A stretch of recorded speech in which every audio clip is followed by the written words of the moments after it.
there was so much talk about the protests in Iran, but they drowned in blood. The world has not helped enough the Iranian people, and it's true. It has stood aside. In Europe, there was Christmas and New Year celebrations, the seasonal holidays. By the time politicians came back to work and started forming a position, the Ayatollah has already killed thousands. And what will Iran become after this bloodshed? If the regime survives, it sends a clear signal to every bully: kill enough people and you stay in power.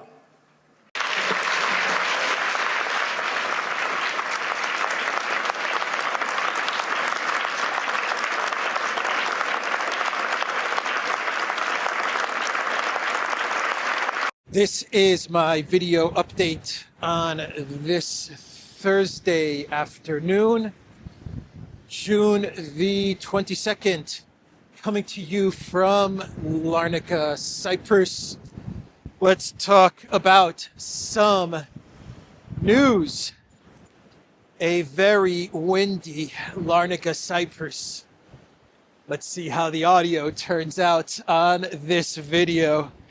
I have a feeling that everything is going to be okay. We have the Green Goblin summoned by US President Trump to fly to Davos. Zelensky said he was not going to travel to Davos. No need to go to Davos because everyone is paying attention to Greenland. The Green Goblin upset about Greenland stealing his thunder. Well, we have what appears to be some sort of a resolution to Greenland. I'll get to that in a moment. But Trump, he summoned the Green Goblin, and the Green Goblin appeared in Davos. Yes, and they just finished their meeting.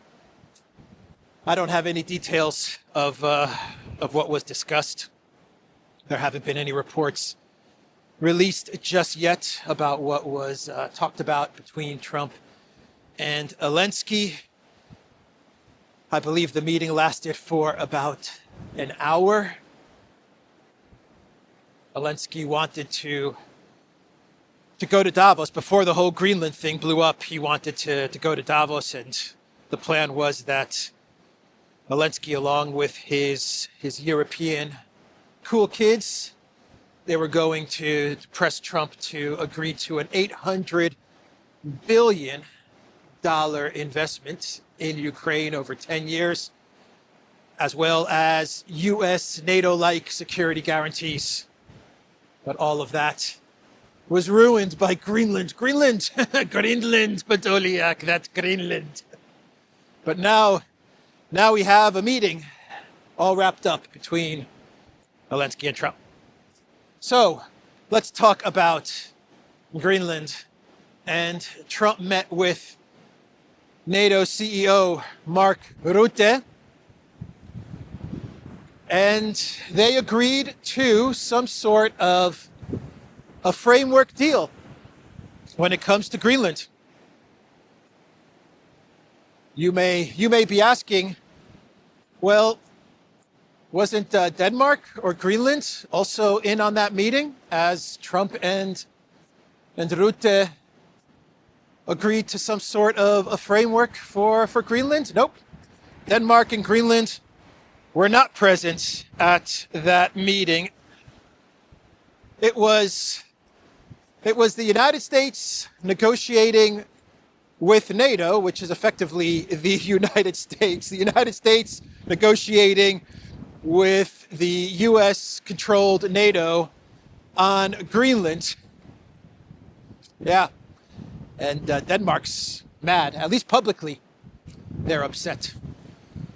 They issued a statement right away that they will not recognize any of the agreements made between Trump and Rutte, but no doubt for Rutte to be sitting with Trump, negotiating some sort of a deal for Greenland, the NATO CEO must have been deputized or given support to negotiate on behalf of the big powers in Europe, the Germanys, the France, the Italys, the United States, the UKs, the Canadas. I'm sure that they told Rutte, absolutely, sit down with Trump and let's make it look like NATO and the United States have come to an understanding when it comes to Greenland. And Trump posted on Truth Social, based upon a very productive meeting that I have had with the Secretary General of NATO, Mark Rutte, we have formed the framework of a future deal with respect to Greenland and, in fact, the entire Arctic region.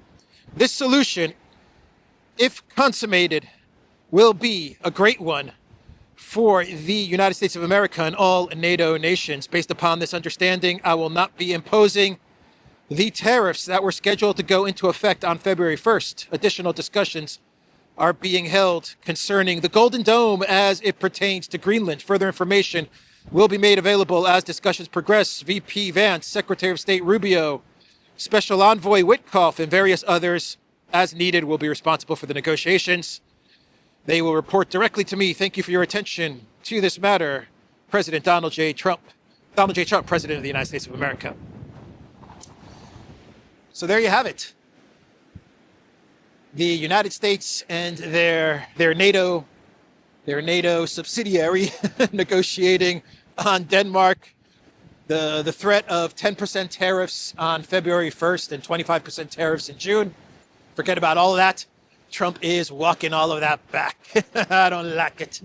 I don't like them tariffs, but I like negotiating with Rutte. If you like this video, smash the like button.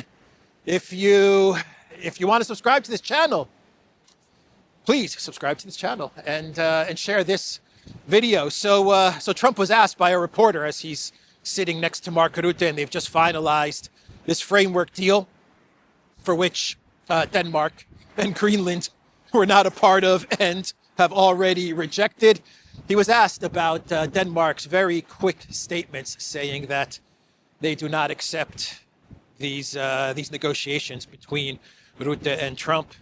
And Trump's response to reporters was that he is discussing Greenland with this man right here. He is frankly more important. So he said, I have no idea what Denmark said. They haven't talked to me. I haven't talked to them.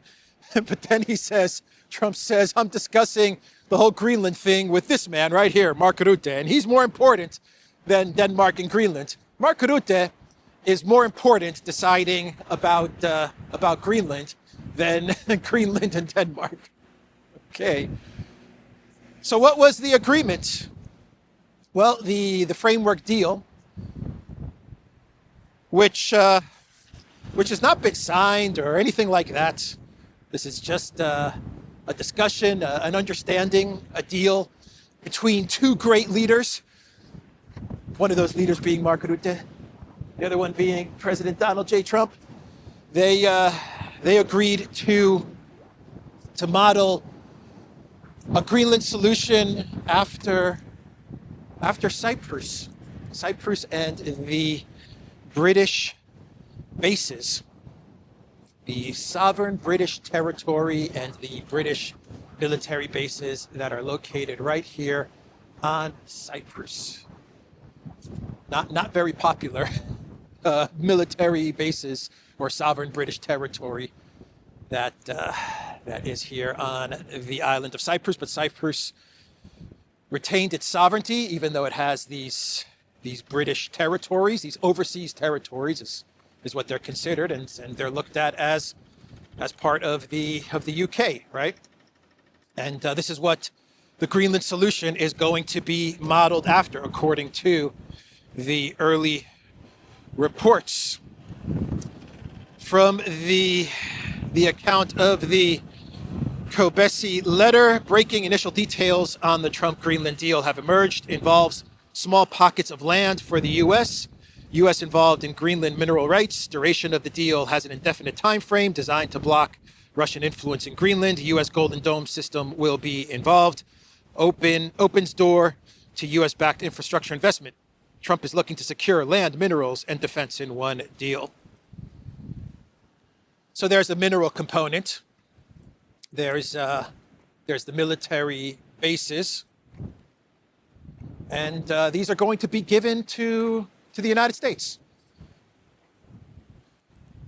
So the NATO CEO agreed with Trump to give parts of Greenland to the United States. So these parts of Greenland, a fractured and split up Greenland, part of it is going to now become sovereign territory of the United States of America, courtesy of Mark Rutte. Mark Rutte decided to give parts of Greenland to the United States. You can't make this up. Of course, Denmark and Greenland are plenty mad. Of course, Greenland is plenty mad. Absolutely. If you were a Greenlander, you would be furious. Did you get a say in this? Did you vote on this? It's not even Denmark, Frederiksen, that has decided to give parts of Greenland to the United States. We're talking about U.S. Sovereign territory. It's not even Denmark that has decided to do this. It's some guy named Mark Rutte, who is currently the CEO of NATO, that has decided to give parts of Greenland to the United States. And Trump said he's going to build the Golden Dome, which can easily be defeated by hypersonic missiles. At least that's my understanding of these golden domes and iron domes and golden toilets. I think hypersonic missiles can, let's go this way, can easily turn those domes into Swiss cheese. But you got the minerals, you got the U.S. military bases, sovereign U.S. territory. Trump's going to build his golden domes. And this is the framework deal, according to the early media reports, talking about Axios and Telegraph. But Trump said it's a great deal. He said that the United States got everything that they want. I don't see it like that. I do not see it like that at all. If Trump just wanted a military presence in a Golden Dome, he could have gone directly to Denmark and quietly negotiated some sort of bilateral military agreement. And if you wanted the rights to minerals, he also could have gone to Denmark and said, look, I want mineral rights to Greenland, so let's hammer out a deal. And we would not have gone through 1 year of all of this Greenland stuff, and especially 1 month of Trump very, very publicly stating that he is going to take Greenland. Trump said Greenland is going to be a part of the United States of America. We are taking Greenland. We must have Greenland.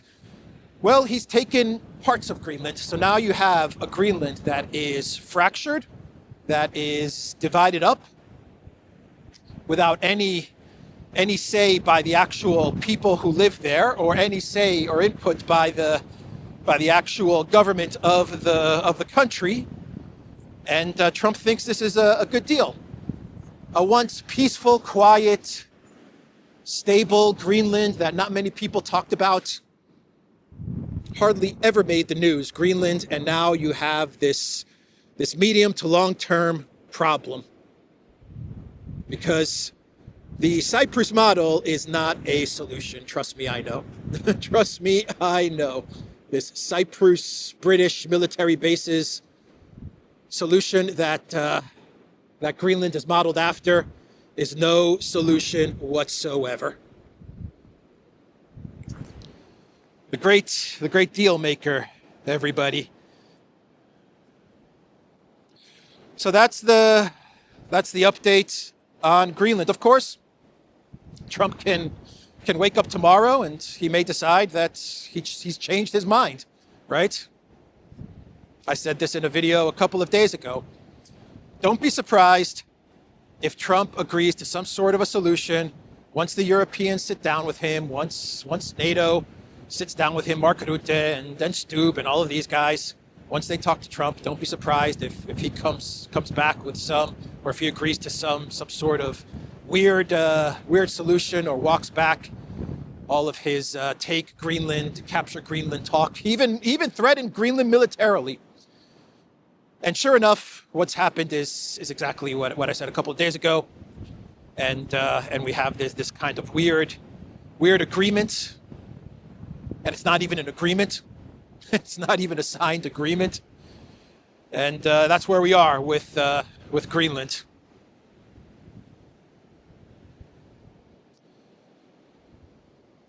What else? What else do we have to say about Greenland? I should talk about what Putin said about Greenland.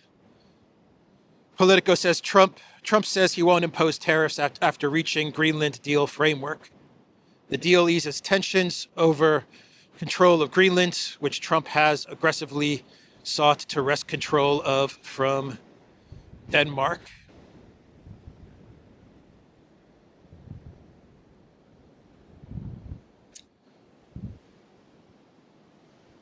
So the British Cyprus model. The British Cyprus model. All right, so Putin, he talked about Greenland yesterday, and he actually put a price on Greenland. He said what Greenland would cost if you compared it to what Alaska was sold for. He was doing a bit of trolling. He was actually doing a lot of good trolling, to be quite honest, the Russian president. And he calculated everything, the cost of Greenland compared to Alaska, and the price tag that Putin came up with was $250 million if you compared it to Alaska, adjusted for inflation and all of that stuff, right? It's $250 million, $1 billion is what Putin said. He said that would be a fair price. He said the actual price, if you compare it to Alaska, would be $250 million, but a fair price, given the, I think he said the price of gold and all of these things, today would be $1 billion for Greenland. And he said that the United States can afford this. From the X account of Kirill Dmitriev, breaking: President Putin on Greenland recalls Russia selling Alaska to the U.S. for about $7 million, which is equal to $158 million in today's prices. Scaled to Greenland's size, that's roughly $250 million today, or $1 billion if you benchmark it to gold.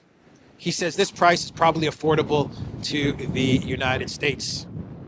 Putin also said, as he was talking about Greenland, that Denmark has always treated Greenland poorly as a colony, which my understanding of things is also historically accurate. At least that's my understanding of things. But Putin doing quite a bit of trolling, and he wasn't done with Greenland. He also talked about the Board of Peace, and he said, yeah, Russia will take part in Trump's Board of Peace, and the fee is $1 billion. And Putin said, no problem. You can just take the $1 billion, a part of the money that's frozen from our Russian assets. Just take $1 billion of that and allocate it to the Board of Peace. Russia has not said they're negative to the Board of Peace. They have not said that. I don't know if they've accepted the whole Board of Peace thing, but they said they're studying it. The Trump administration, Trump actually has come out with a statement saying that Russia has accepted to be part of the Board of Peace, but I don't know if that's an official announcement from the Kremlin saying that they will take part in the Board of Peace. But Putin's reply, at least with regards to the $1 billion fee for the Board of Peace, is, yeah, just take it from the Russian frozen assets. He actually said that. Oh boy. Yeah. So at the WEF, we had the Ukraine breakfast meeting on the sidelines of the WEF. The Davos Ukraine breakfast meeting. I bet you would have liked tickets to that one, huh? Yeah, the Ukraine Davos breakfast meeting, and they were all there. They were all present, all of the coalition of the willing and all of the NATO head honchos. Mark Rutte was there. He was taking part at this meeting, this roundtable event. Stube was there. Sikorsky, thank you USA for Nord Stream. Sikorsky, Witkoff was also there. De Wever, the Belgian prime minister, was also present. He was asked about the 140 billion in Russian frozen assets. How come you did not allow us to take that money? And De Wever's answer was real simple: because it's illegal. How come you didn't let us just take that money, that 140 billion in Russian frozen assets? De Wever said, well, that would be illegal. I think that's what he said. I'm working off of memory, but something along those lines. Yeah, Rutte, of course, talked about more weapons, more war, more escalation. We got to continue to provide Ukraine with weapons. Blah, blah, blah. Stube was his usual delusional self, talking about how Russia has not accomplished anything. Putin was supposed to take all of Ukraine. He has not done it. Putin is not winning. Russia is not winning. He said that Putin wanted to project power around the world and in the region. Look what is going on in Central Asia, in the Southern Caucasus, in Iran, in Syria, in Venezuela. It's not exactly a success story in the perspective of the Kremlin. Well, tell me, Mr. Stube, what exactly is going on in Syria? A failed state now. You have Al-Qaeda running Syria. Success. Al-Qaeda is running a Syria that has been broken apart.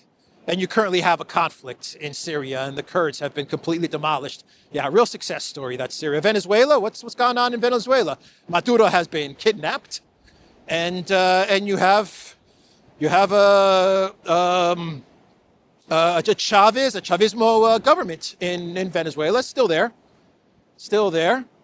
Central Asia, I don't know what he's talking about. Central Asia, Southern Caucasus, I don't know what he's talking about there either.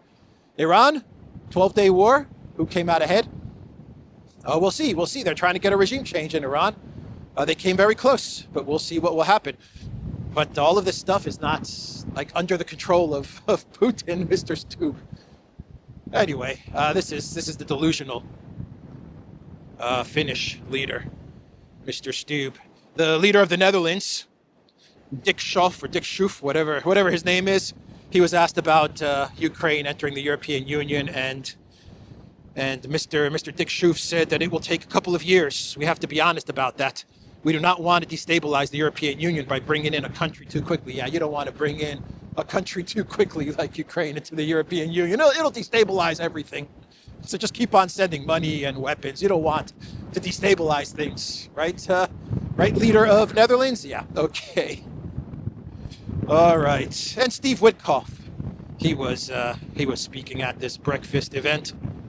He talked about being close to a deal.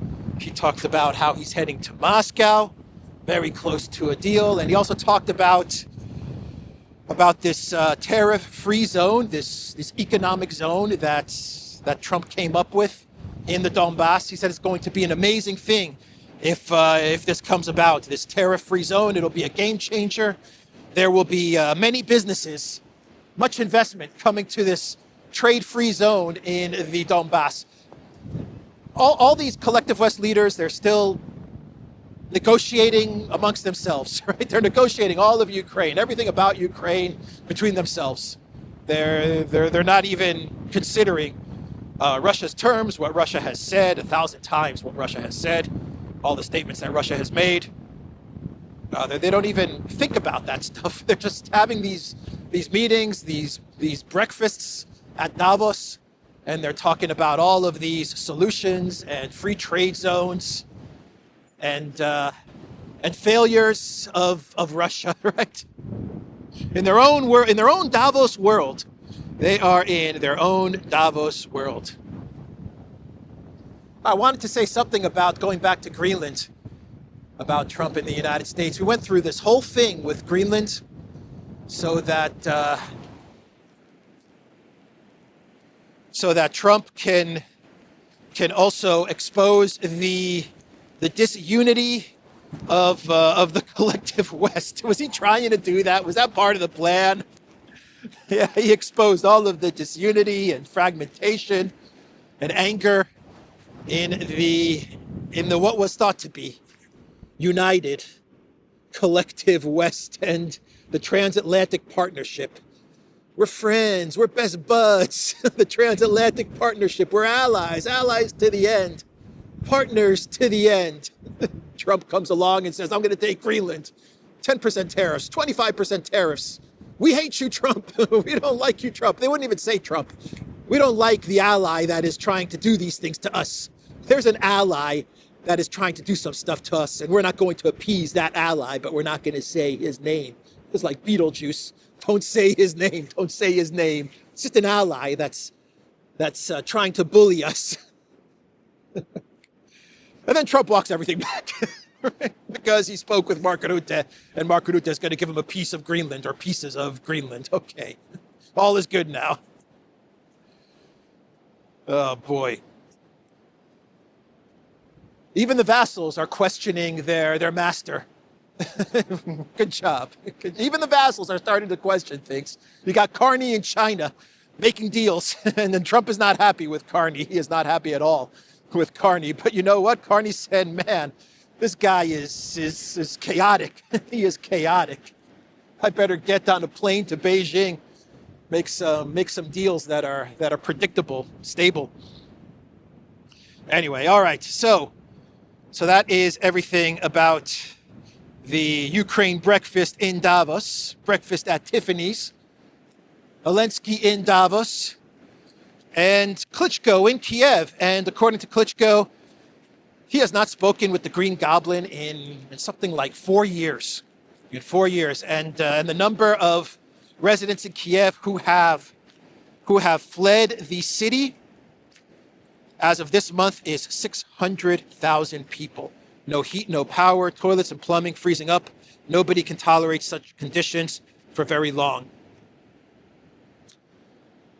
And the mayor of Kiev, as you have 600,000 people fleeing Kiev, the mayor of Kiev is not on talking terms with the so-called president of Ukraine. For 4 years, they have not spoken. But according to the leader of the Netherlands, we don't want to destabilize things. We don't want to destabilize things in Europe by bringing Ukraine in. No, nothing dysfunctional going on in Ukraine. Nothing at all, according to the leader of the Netherlands, Mr. Schoof. That's about as dysfunctional and bizarre as it gets. The mayor of Kiev is not speaking to, the mayor of the capital city is not speaking to the president, and hasn't spoken to the president in so many years. You have 600,000 people fleeing because Ukraine has no air defenses. There's nothing left when it comes to air defense. Nothing left when it comes to wonder weapons. So guess who's back? Guess who is back? I talked about this guy just a couple of days ago, and I asked, where is he? Where is he? What's happened to him? And sure enough, he has appeared in Davos. The man I'm talking about is none other than Keith Kellogg. Keith Kellogg, Trump's trusted Ukraine envoy, the man that convinced Trump to walk away from the Alaska deal and to try and defeat Russia, militarily defeat Russia with sanctions, and eventually drive the Trump administration and the CIA so crazy that they sent drones into Novgorod. Keith Kellogg is in Davos. He was interviewed on the sidelines of Davos. And Keith Kellogg believes that if Ukraine can survive this winter, this is a quote from Keith Kellogg, if Ukraine survives this winter, January and February, and emerges in March and April, the advantage will be on your side, on the side of Ukraine, he said during the discussion, Ukraine, the future on the front line, on the sidelines of the World Economic Forum. So according to Kellogg, this guy was a general? Really? This guy was a general. General Keith Kellogg. General Mills. General Keith Kellogg. Anyway, according to General Kellogg, the military mastermind, that is Kellogg, the expert in Ukraine, he says that if Ukraine survives January and February, then the advantage is totally with Ukraine. Russia has pretty much lost. So all Ukraine has to do is make it to spring, because March and April, it's game over. Game over in March and April, according to Keith Kellogg. How is it game over in March and April? Don't know, don't care. It doesn't matter. All they have to do is just make it through January and February. That's it. No money, no weapons, no air defense. The mayor is not on speaking terms with the president. You have all kinds of oligarchs fighting. Timoshenko, Zelensky, Poroshenko, Klitschko, Zaluzhny, they're all fighting. Everything's a mess in Kiev, in the government in Kiev. Everything's a mess in Europe. NATO, the transatlantic partnership, has been completely exposed as nothing more than a mafia racket at worst, a dysfunctional alliance at best. It's all been exposed. All of it has been exposed. And for Keith Kellogg, no problem. No problem. All they need to do is survive January and February, and smooth sailing. Russia's lost. So the Mercosur deal that Ursula was taking a victory lap on, which would destroy farmers in Europe, and which made Ursula very happy. She's very happy about destroying the livelihood of farmers. Anyway, the Mercosur deal was blocked by the EU Parliament. You see, the EU Parliament actually does have a function. They actually, I didn't even know this. I'm surprised. I thought the EU Parliament was just there to rubber stamp stuff. But apparently this deal is so controversial and would cause so much damage to EU member states and to farmers of individual EU member states, putting all kinds of political pressure on all kinds of politicians in the European Union, that they had to block Ursula's Mercosur agreement. 334 votes to 324 votes.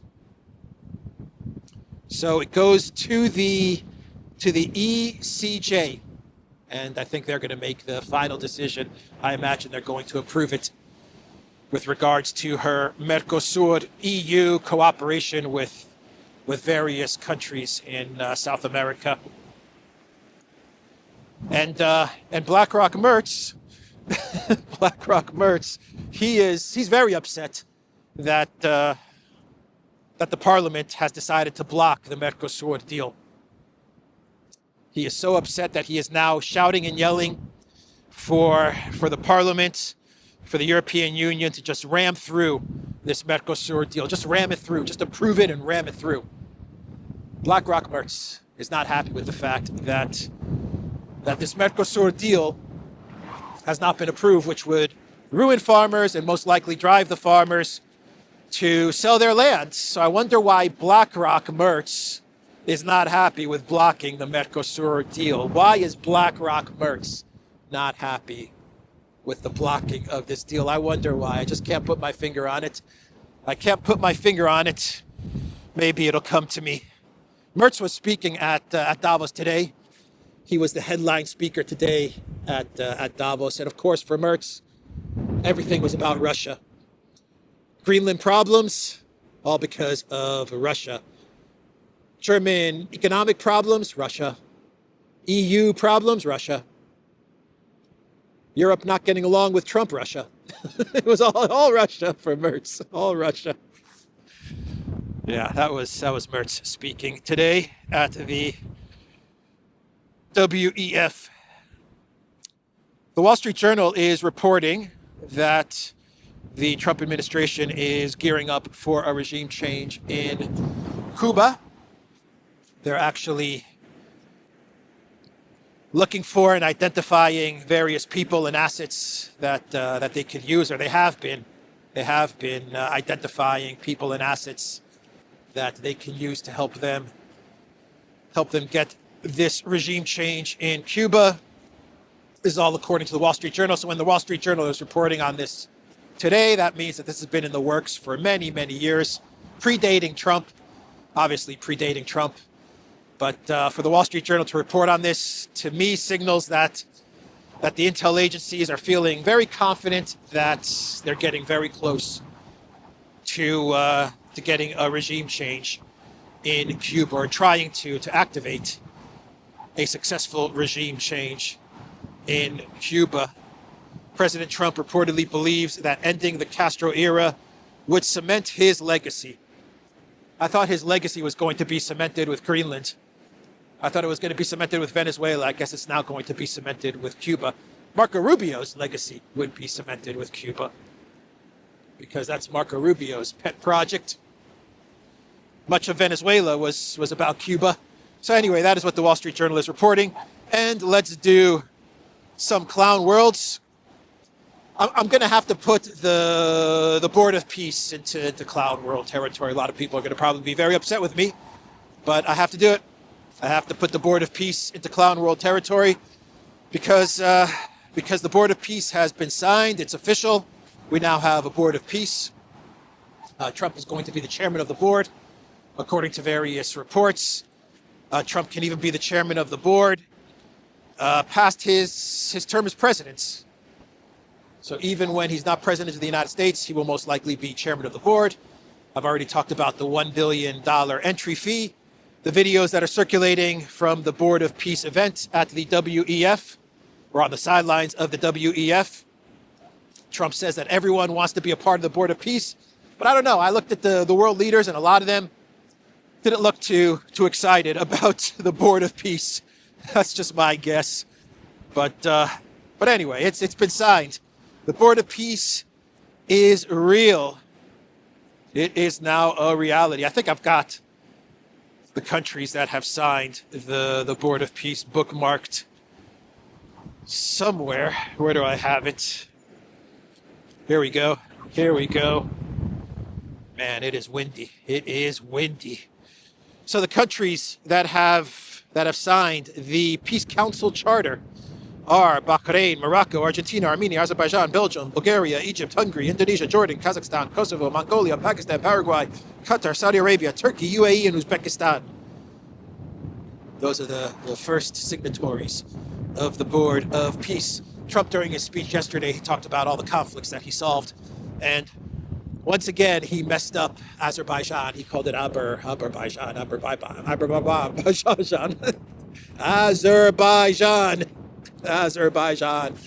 Anyway, so we have the Board of Peace. That's all wrapped up.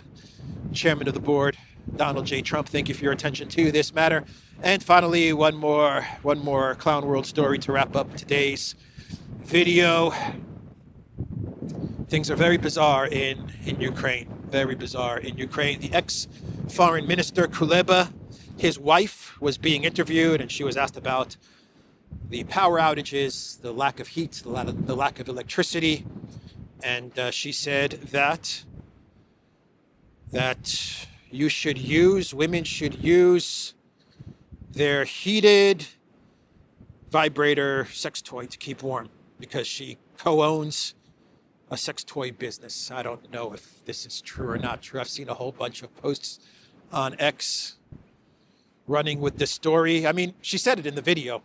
She said something like this in the video. I don't know if she really does own a sex toy company or whatever, but I don't know. Anyway, that's what she said. Kuleba's wife, from what I understand. I just report it. I just try to report it.